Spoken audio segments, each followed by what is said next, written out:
We are talking overrated players in the 2020 NFL Draft. This is Mike Renner and Austin Gayle, and while we start this list, no better guy to start this with, Alabama defensive interior Raekwon Davis. Yeah, he's been getting hyped for a few years now. It's because, well, one, he's been starting on the Alabama defensive line, which already puts you on the NFL radar, and two, he very much looks the part. 6'6", incredibly long arms, probably going to be something like 36 inches when he does measure at the combine. Just an absurdly freakish build, but just hasn't translated to him rushing the passer at a high level. Good run defender, I'll give him that. If you put him in as a 3-4 defensive end, you're a team that's going to two-gap, he is going to be your guy. I can see him drafting him on day 2. But if you're talking about a top 10 type of pick, you better be able to rush the passer. And so far, the past 2 seasons, 2017, 62.7 pass rushing grade, 2018, 68.5 pass rushing grade. He just does not have a lot of moves, did not see a consistent bull rush, just rushes the passer high.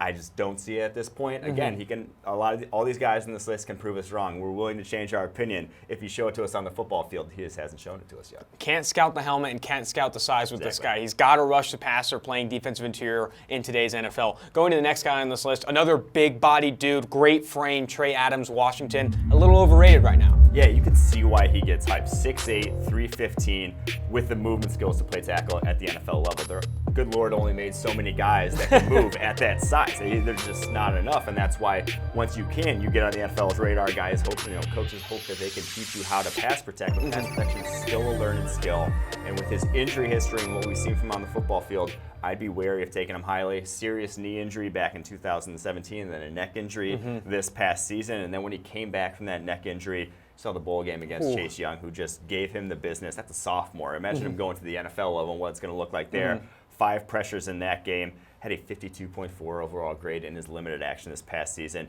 He just needs to stay healthy and show us something a little more on the football field. And that's a big part of it. Injuries have prevented him from developing as a pass protector, and it takes technique and reps to really get good at that position. It's not just size. And I'm glad you brought up the Chase Young game. Talk about a guy who's not overrated. Chase Young, very talented, lights up Trey Adams in that bowl game. Going to the next guy on this list, Florida edge defender Jabari Zuniga. You see the twitchiness in him. You see the explosiveness.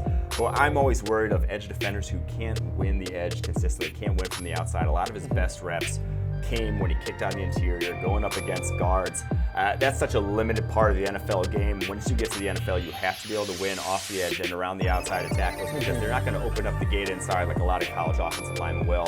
They're not going to give you the bull rush if they don't fear that outside rush. So I need to see that from Zuniga at this point. His 70.0 pass rushing grade last year was his career high for a single season.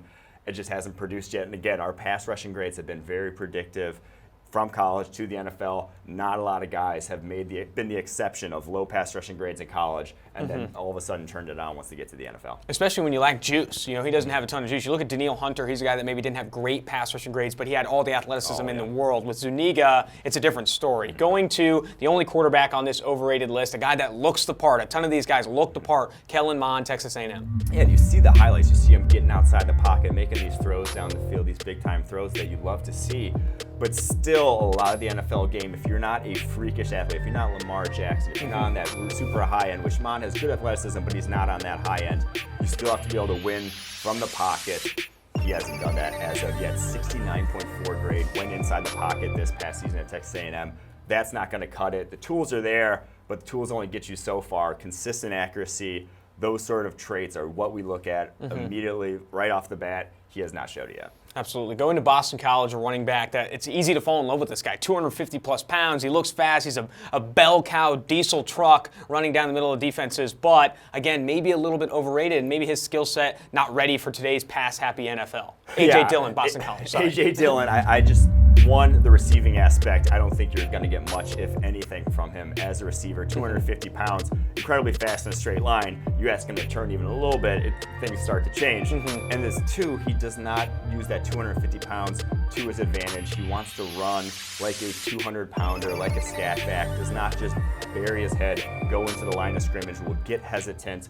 I just don't love the pacing of his runs. So we've seen it even in the grading, hasn't even earned an 80-plus run grade in either of his 2 seasons at Boston College, despite being, the bell cow, getting a ton of touches in that offense. So I just worry about him on a consistent basis. Yes, the highlights look pretty. Yes, he can do things that probably no other running back in college football can do from a power perspective. but you have to be consistent at the running back position. You have to get what's blocked once you get to the NFL, and he hasn't shown the ability to do that. Absolutely. Great list. Love that, Mike. Go. So now, through Super Bowl week, we are going to be giving away a free Edge or Elite subscription on our YouTube channel. All you have to do to enter the contest is subscribe to our YouTube channel and comment your Twitter handle below, and you'll be in the race.